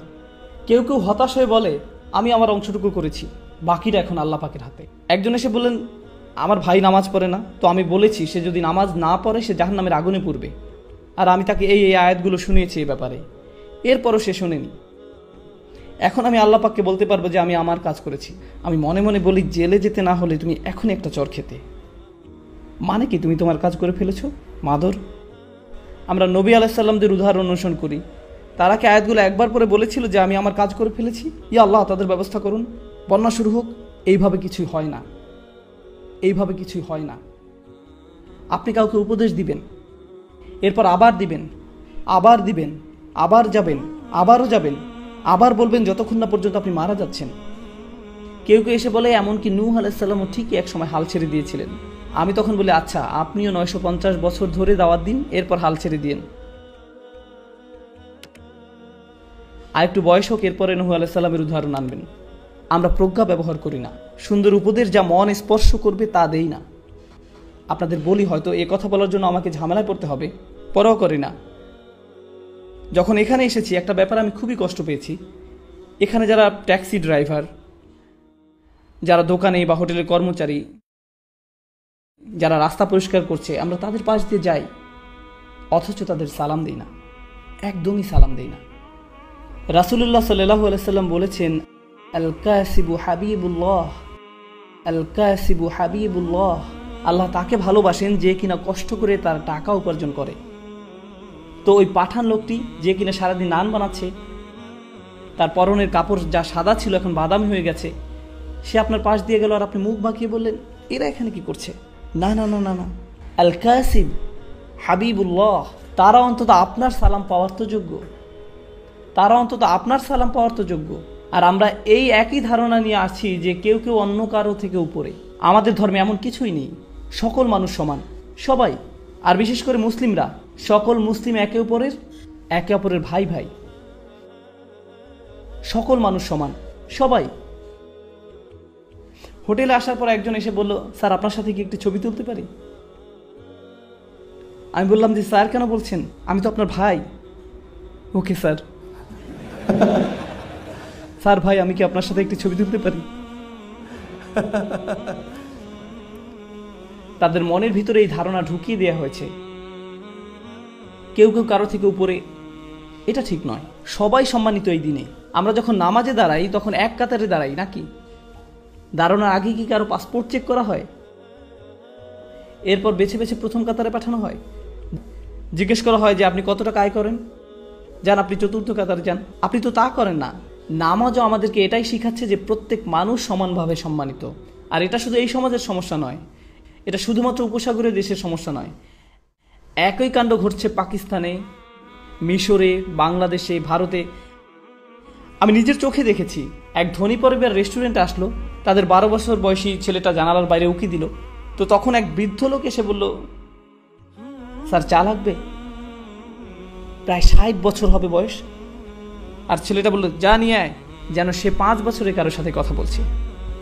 জি দিদি নিয়ে আসছি। আমি যদি গ্রেপ্তার না হতাম তো ওই ছেলেকে তখনই ওখান থেকে বের করে আনতাম আর জিজ্ঞেস করতাম উনি ওর চেয়ে কত বছরের বড়। বড়দেরকে সম্মান দেখাতে হয়। কোরআন মুখস্থ করার উদ্দেশ্য কি?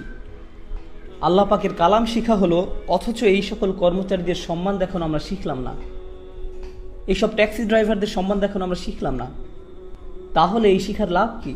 কি শিখছেন? কেন শিখছেন? তাহলে আমাদের ধ্যান ধারণা পরিবর্তন করতে হবে। তাদেরকে ভালো উপদেশ দিন, সমান হিসাবে দেখুন, সম্মান করে কথা বলুন। সকল মানুষ সম্মানের প্রাপ্য, সবাই, শুধু মুসলিমরা নয়, এমনকি অমুসলিমও, সকল মানুষই সম্মানের প্রাপ্য। কেন তারা ইসলামের দিকে আসতে চাইবে যখন তারা আমাদের এইভাবে দেখবে? কি দেখিয়েছি তাদের আমরা? তাদেরকে ভালো উপদেশ দিন, সম্মান করে কথা বলুন। মানুষ বলে যে উম্মার সমস্যা হলো রাজনৈতিক, সমস্যা হলো অর্থনৈতিক, সামাজিক সমস্যা ইত্যাদি। আমি বলি সমস্যা হলো প্রজ্ঞার, হিকমার সমস্যা, মাওয়াইজাতুল হাসানার প্রবলেম। এটাই আমাদের সত্যিকারের সমস্যা। আর দাওয়া মানে এই না যে আপনি সবসময় নরম। আল্লাহ পাকের সবকিছুই ব্যালেন্সড, সবকিছুই ব্যালেন্সড। মাঝে মাঝে কেউ আপনাকে আক্রমণ করে, মজা নেয়, রাসূলুল্লাহ সাল্লাল্লাহু আলাইহি সাল্লামকে অপমান করে, এমন কিছু যখন হয় তখন নরম হবার সময় নয়, কঠোর হবার সময়। আল্লাহ পাক বলেন, উদউ ইলা সাবিলি রাব্বিক বিল হিকমা ওয়া মাউইজাতিল হাসানা ওয়া জাদিলহুম বিল্লাতি হিয়া আহসান। আর তখন তাদের সাথে আলোচনা করো উত্তম পন্থায়, এমনভাবে যা কিনা তার চেয়ে ভালো। তারা তর্ক করলে আপনি আরও ভালোভাবে বুঝান। তারা রেগে গেলে আপনি শান্ত থাকুন। খারাপ কথা বললে আপনি ভালো কথা বলুন। কারণ আপনি যখনই জবাব দিবেন তা কেমন হওয়া উচিত?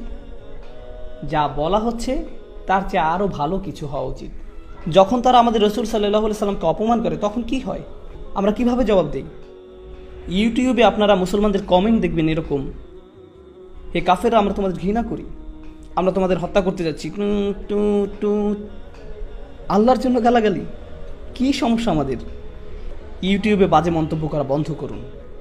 কেউ আপনার কমেন্টকে গুরুত্ব দেয় না। আমাদেরকে এমন মানুষে পরিণত হতে হবে যারা পরিপক্কতার সাথে কথা বলে। আমাদের একটি বৈশিষ্ট্য হলো আমরা বুদ্ধিবৃত্তিক জাতি, আমরা স্মার্ট, আমরা আবেগপ্রবণ নই। কিন্তু এখন পৃথিবীর মানুষ আমাদেরকে আবেগপ্রবণ মানুষ হিসেবে মনে করে, আর এটা আমাদের একটি অনেক বড় ত্রুটি। কারণ আমরা এখনো আল্লাহর বই থেকে শিখিনি কিভাবে প্রজ্ঞার সাথে জবাব দিতে হয়। আমরা শুধু জানি কিভাবে আবেগপ্রবণ হয়ে জবাব দিতে হয়। আমাদের নিজেদের অবস্থান উন্নত করতে হবে এবং সুন্দরতম পন্থায় তাদের সাথে বিতর্ক করতে হবে। মানুষকে বিচক্ষণতার সাথে দাওয়াত দিতে হবে, কাউকে সাহায্য করা, উপদেশ দেয়া। জানেন এসব ক্ষেত্রে কি হয়? একটা খুব বড় সমস্যা দেখা দেয়। আমি যখন কাউকে উপদেশ দিচ্ছি, সমস্যা হলো মাঝে মাঝে আমি এটা ভেবে ফেলি যে আমি তার চেয়ে উত্তম, আমি ভাবি তার থেকে আমি ভালো, তাই তার আমার উপদেশের দরকার। আর এটা বেশ বড় সমস্যা, বিশেষ করে আপনি যখন উপদেশ দিতে অভ্যস্ত হয়ে পড়েন। আপনি যদি ভেবে বসেন আপনি অন্যদের চেয়ে অনেক ভালো। শুনুন, আমার কাছে এই মাইক আছে, 18টা ক্যামেরাম্যান আমার দিকে ক্যামেরা তাক করে রেখেছে, কিন্তু এসবের কোনো মূল্য আমার কাছে নেই। আমি কোনো অংশে আপনাদের চেয়ে উত্তম নই, আর আপনিও আমার চেয়ে উত্তম নন।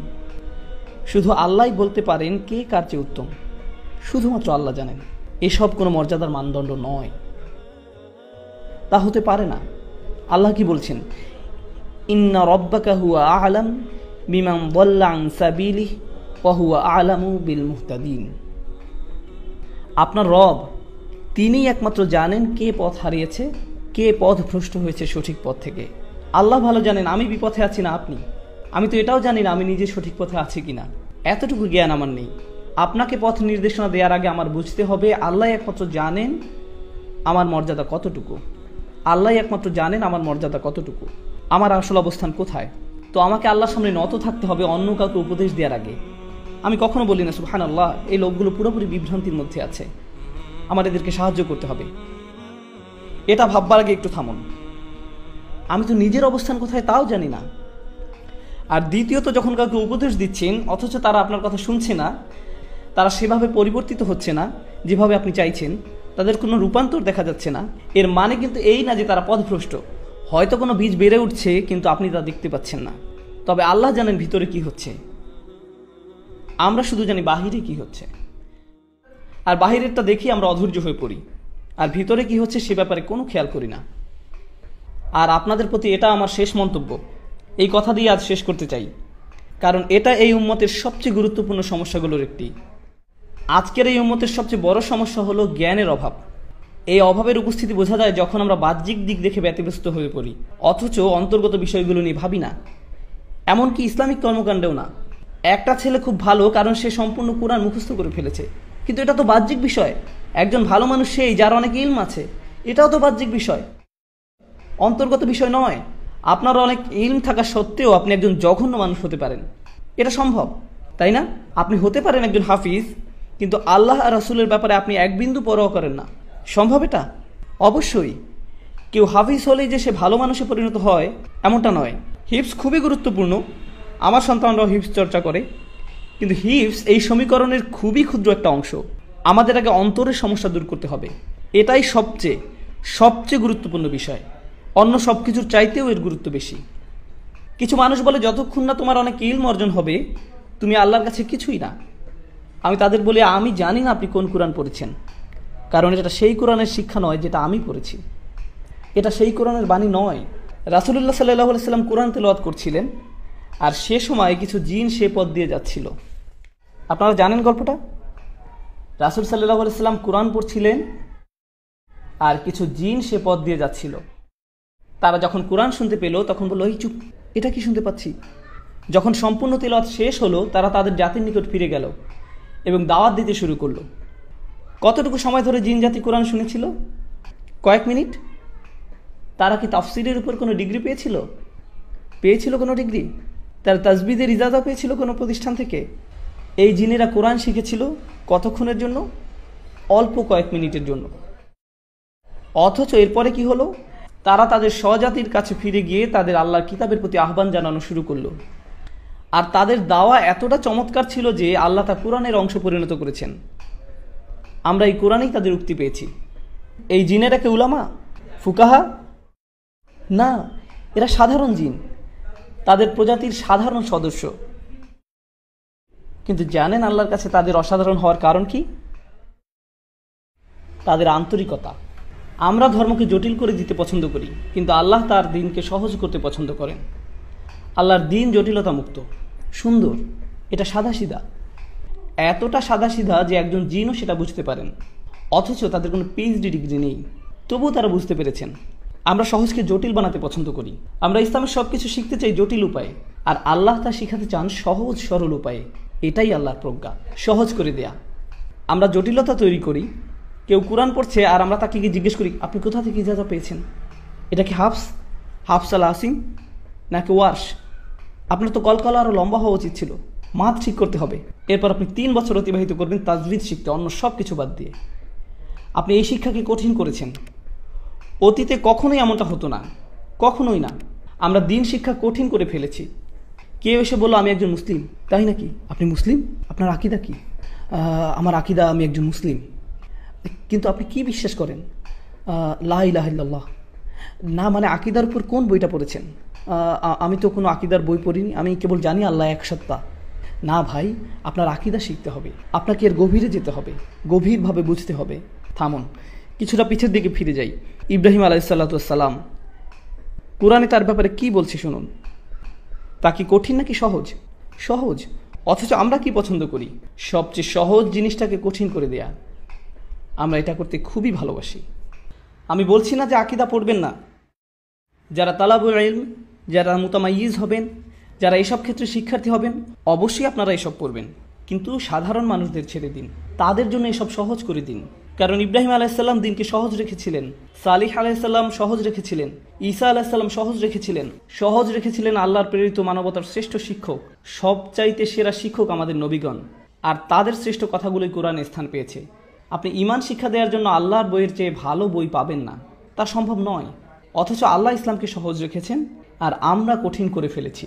আল্লাহে আমরা তা করি। আমরা মানুষের প্রতি নির্দয়, অথচ আল্লাহ ক্ষমাশীল। একদম শেষে আমি যেই ধারণা শেয়ার করতে চাই তা হলো, আমাদের কোনো ভারসাম্য নেই। আমরা যেভাবে ইসলামকে মানুষের সামনে তুলে ধরি, এতে করে মুসলিমদের জন্য ইসলাম পালন করা কষ্টকর হয়ে দাঁড়িয়েছে। অনেক মুসলিমের ধারণা তারা সব কাজে আল্লাহর অবাধ্যতা করছে, আর আল্লাহ শুধু তাদের শাস্তি দিবেন। আল্লাহ সব সময় তাদের উপর রেগে আছেন। অথচ আল্লাহ নিজেই বলছেন, মা ইয়াফআলুল্লাহু বিআযাবিকুম। আল্লাহ তোমাদের শাস্তি দিয়ে কি করবেন? আল্লাহ আপনাদের শাস্তি দিতে চান না। আমাদের আবার এই দিনের রহমতের কথা প্রচার করতে হবে, এই কিতাবের রহমতের বাণী প্রচার করতে হবে, এই বৃষ্টির বর্ষণ হতে হবে। আবার বৃষ্টি আল্লাহর রহমতেরই এক নিদর্শন, তাই না? তাই কোরআন আল্লাহর প্রেরিত রহমত। শেষ বক্তব্য, কোরআন কিভাবে আমাদের জন্য রহমত সে ব্যাপারে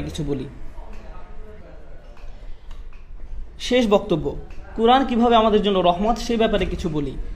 আমি কাতারে সূরা আর রহমান নিয়ে কথা বলেছিলাম। এখানে শুধু একটা জিনিস শেয়ার করব, শুধু একটা বিষয়। আজকে ফিরে যাওয়ার সময় এই কথাটা ভাবতে থাকুন। সূরা আর রহমান শুরু হয়েছে আর রহমান দিয়ে। এটা আল্লাহর খুবই সুন্দর একটা নাম, তাই না?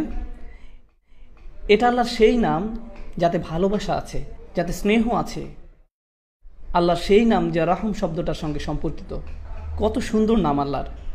বোস্টনে এক মেয়ে এসে আমাকে বলল, আমি ইসলাম ধর্ম ছেড়ে দিয়েছি। আমি জিজ্ঞেস করলাম, কেন ছেড়ে দিয়েছেন? মেয়েটা বলল, সূরা আর রহমানের জন্য। আমি বললাম, কেন? সূরা রহমান আপনার কি ক্ষতি করেছে? সে বলল, সূরা রহমানে আল্লাহ শুরু করেছেন আর রহমান দিয়ে। তিনি বলছেন তিনি ভালোবাসেন, প্রতিপালন করেন, ক্ষমা করেন। অথচ সূরার মাঝখানে তিনি দোজখ নিয়ে কথা বলতে শুরু করলেন। কিভাবে মানুষ সেখানে পুড়তে থাকবে, কিভাবে মানুষকে টর্চার করা হবে, কিভাবে আল্লাহ, যিনি কিনা ভালোবাসাপূর্ণ, রহমতদাতা, তিনি কিভাবে মানুষকে টর্চার করেন, তিনি কিভাবে এটা করতে পারেন। আর আমার তার সাথে দীর্ঘ কথোপকথন হয়েছে এই নিয়ে। আমি শুধু একটা কথা বলতে চাই, সূরা রহমানে জাহান্নামের যে বর্ণনা দেওয়া হয়েছে তা সম্পূর্ণ কোরআনের সবচেয়ে ভয়ঙ্কর বর্ণনাগুলোর একটি। এই বর্ণনা রেটেড, এতে থাকা গ্রাফিক শব্দের কারণে এবং অত্যাধিক ভয়ঙ্কর বিষয়বস্তুর জন্য। আপনি শুনতে পাবেন এখানে জীবন্ত মানুষকে গরম পানিতে ফুটানো হচ্ছে। যখন তাদের ফুটানো হচ্ছে, তারা অন্য পাশে থাকা আগুনের দিকে তাকিয়ে বলবে, বোধহয় আগুনে পোড়া এর থেকে ভালো। তারা ফুটানো পানি থেকে পালিয়ে আগুনের কাছে যাবে। আগুন তাদের পুড়িয়ে ফেলে তারা ফুটন্ত পানির দিকে তাকিয়ে বলবে, না, আমি ফুটন্ত পানিতে যাব। ও আল্লাহ, কি ভয়ঙ্কর! এই বর্ণনা শুনে আপনি কি ভয় পেয়েছেন, ভীত হয়েছেন একটু? কারণ আমি শুনে যথেষ্ট ভীত হয়েছি। আর যেই মাত্র আপনি ভয় পেলেন, আল্লাহ কি বলছেন? ওয়ালিমান খাফা মাকামা রাব্বিহি জান্নাতান। যে তার রবের সামনে দাঁড়াতে ভয় করলো, তাকে 2টি জান্নাত দেয়া হবে। আপনাকে ভয় দেখানোর মূল উদ্দেশ্য ছিল নিশ্চিতভাবে আপনাকে জান্নাত প্রদান করা। এটাই ছিল মূল উদ্দেশ্য। তিনি আপনাকে ভয় দেখালেন আর তারপর বললেন, ভয় পেয়েছো? আচ্ছা, তোমার জন্য 2টি জান্নাত। সুবহানাল্লাহ, যখন তিনি আপনাকে ভয় দেখান এর বদলে ভালো কিছু উপহার দিলেন। আল্লাহ হলেন এমন, কিন্তু আমরা এমন না। আমরা শুধু মানুষকে ভয় দেখাতে ভালোবাসি, মানুষকে নেতিবাচক কথা বলতে পছন্দ করি। এই সময়টা এই উম্মতের জন্য এক বিষণ্ণ সময়। এই উম্মতের এখন প্রয়োজন ইতিবাচক বার্তা, আর এর জন্য আল্লাহর কিতাবের চেয়ে ভালো বার্তা নেই। যা শুরু হয়েছে আলহামদুলিল্লাহ বলে। এই শব্দ আলহামদুলিল্লাহ এর মানে হলো আমরা আল্লাহর প্রতি কৃতজ্ঞ, আমরা আল্লাহর সমাদর করি সব কিছুর জন্য। সময় যতই খারাপ থাকুক না কেন আমরা ইতিবাচক থাকবো, কারণ প্রত্যেক নামাজ আমরা শুরু করি আলহামদুলিল্লাহ বলে, যার মানে হলো আমাদের অবশ্যই ইতিবাচক হতে হবে। আমরা বিষণ্ণ হলে চলবে না, নেতিবাচক হলে চলবে না, রাগান্বিত হলে চলবে না, জাজমেন্টাল হলে চলবে না। আমাদের কৃতজ্ঞ এবং ইতিবাচক হতে হবে। এটাই আল্লাহর কিতাবের বার্তা। আমাদের এই জ্ঞানকে মনে ধারণ করতে হবে। আমি দোয়া করি আল্লাহ আজ্জা ওয়া জাল্লা আমাদের উপকৃত হওয়ার এবং অন্যদের উপকার করার ক্ষমতা দিন তার কিতাবের প্রজ্ঞা হতে। আর আমি দোয়া করি যেন আল্লাহ সকলকে এই যোগ্যতা দিক যাতে আমরা অন্যদের জন্য দৃষ্টান্ত হতে পারি এই কিতাবের বাণী তুলে ধরার ক্ষেত্রে, নবী সাল্লাল্লাহু আলাইহি সাল্লামের রেখে যাওয়া সুন্নাত প্রতিষ্ঠার ক্ষেত্রে। সবশেষে আমি একটা অ্যানাউন্সমেন্ট করতে চাই, এটা বলেই এই সন্ধ্যার আলোচনা শেষ করব ইনশাআল্লাহ। অ্যানাউন্সমেন্টটা হলো, আপনাদের মাঝে যারা আমার সাথে কোরআন শিখার ব্যাপারে আগ্রহী, আমি দুবাই সহজে আসতে পারবো না, আমি সহজে খালিজ আসতে পারবো না, আমি আমার বাচ্চাদের খুব মিস করি। আর আমার অনেকগুলো বাচ্চা, 6 জন, এটা অনেক। আমি জানি এখানে কেউ কেউ ভাবছেন হ্যাঁ আমার তো 12টা আছে, তবে আমার জন্য 6টা অনেক। আর আমেরিকাতে এটা বিশাল সংখ্যা। আমরা সবাই পার্কে গেলে মানুষ বলে সবগুলো আপনার বাচ্চা? হ্যাঁ সবগুলোই আমার। আপনার তো একা একটা গোষ্ঠী। আমি বলে হ্যাঁ আমার ভাই। তো আমি আমার সন্তানদের খুব মিস করি, তাই বাসায় থাকতে চাই, আমি বাসায় থেকেই কাজ করতে চাই। তবে এর মানে এই না যে আমি আপনাদের কোনো উপকারে আসবো না। আপনি যদি আমার কোনো কাজ থেকে উপকার পেয়ে থাকেন তা সম্ভব হয়েছে কারণ বেশিরভাগ জিনিসই যা আপনি আমাকে করতে দেখেছেন তা এখানে হয়নি। আমি কাজটা করেছি টেক্সাসে বসে, আর সেখান থেকে আপনাদের দ্বারে পৌঁছাতে চেষ্টা করেছি। আমি এটাই করতে চেয়েছি। আমি 2টি কোর্সের কথা বলবো, বিশেষ করে এখানে থাকা তরুণদের জন্য আমি 2টা কোর্সের সুপারিশ করব। আপনি যদি আমার কাছে এই 2টি কোর্স স্টাডি করেন তাহলে এটা আপনার কোরআন বোঝার ক্ষেত্রে একটা সুন্দর সূচনা তৈরি করে দিবে। শুধু এই 2টি কোর্স। প্রথম কোর্সটা হলো ডিভাইন স্পিচ। এটা ইউটিউবে নেই, ইউটিউবে 1-2টা ভিডিও থাকতে পারে এ সম্বন্ধে, তবে সম্পূর্ণ কোর্সের নাম ডিভাইন স্পিচ। দ্বিতীয় কোর্স হলো কোরআন ফর ইয়াং অ্যাডাল্টস। প্রথম কোর্স কী ছিল? Divine speech. দ্বিতীয় course Quran for young adults. আমি এই 2টি কোর্স করার পরামর্শ দিচ্ছি, বিশেষ করে এখানে অল্প বয়স্ক যারা আছে তাদেরকে। যেসব পরিবারে যাদের বাচ্চা 10-12 বছর বয়সের, তারা এই 2টি কোর্সই শুরু করতে পারবে। পরিবারের সকলে মিলে কোর্সটা করুন, একটা মজবুত ভিত তৈরি করে দিবে কোরআন শিক্ষায় প্রবেশের আগে ইনশাআল্লাহ। কারণ আপনার একটা ছোটোখাটো সূচনা দরকার গভীরে যাওয়ার আগে। এটাই হলো ডিভাইন স্পিচ আর কোরআন ফর ইয়াং অ্যাডাল্টস এর উদ্দেশ্য। আমি একটু বলে দিই ডিভাইন স্পিচে কী নিয়ে কথা বলা হয়। মানুষ জিজ্ঞেস করে আল্লাহ কোরআনে নিজেকে আমরা বলে সম্বোধন করেন কেন? জিজ্ঞেস করে কোরআনের সূরাগুলো ভিন্ন ভিন্ন অর্ডারে সাজানো কেন? জিজ্ঞেস করে কোরআনের বিষয়বস্তু ঘন ঘন পরিবর্তিত হয়ে যায় কেন? সবাই যখন এসব প্রশ্ন করে আমি সকল প্রশ্নকে একত্রিত করে সবগুলোর উত্তর দেওয়ার চেষ্টা করেছি, যাতে আপনার আরও ভালো ধারণা সৃষ্টি হয় যখন আপনি কোরআন পড়ছেন। এই